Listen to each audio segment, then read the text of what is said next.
Good morning students. So in this class we are going to discuss about concurrent force and Lami's theorem. So if the forces, that is collection of forces, is said to be concurrent forces, if the lines of force act at a common point is also called concurrent forces. So consider a system, so three forces acting at a common point. So the forces F1, F2, F3 are concurrent forces. So that is collection of forces as well as these forces, that is lines of force act at a common point. These forces are called concurrent forces. So if the forces are in the same plane, so F1, F2, F3, the forces are in the same plane, then the force is also called coplanar forces. So if it is the lines of force act at a common point as well as if it is in the same plane, so it are also called coplanar forces as well as concurrent forces. Then Lami's theorem.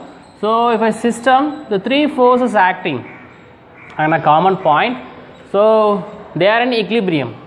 So the magnitude of each force of a system is proportional to the sine of the angle between the other two forces. So consider a system of forces F1, F2, F3.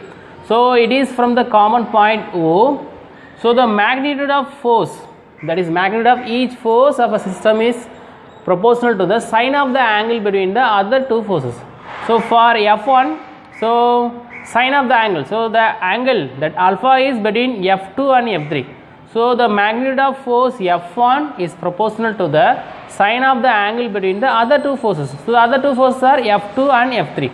So F1 is directly proportional to sine alpha. So that point O is in equilibrium. So F1 is directly proportional to sine alpha. Then F2 is directly proportional to, here the angle between F1 and F3 is beta. So the magnitude of F2 is directly proportional to sine of the angle that is between the other two forces.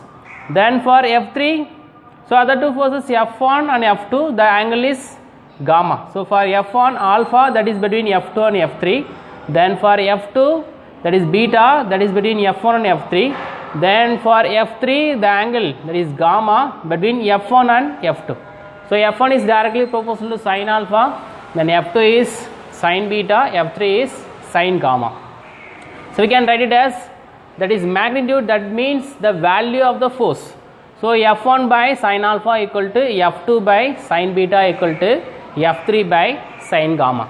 So it is used to analyze the force acting on an object which are in a static equilibrium. So we will see one example. So that Lami's theorem is used to analyze the forces acting on an object which are in static equilibrium. So in this class we have discussed, so what is my concurrent forces? It's a collection of forces. So the lines of force act at a common point, that is concurrent forces. So forces are placed in the same plane, that is coplanar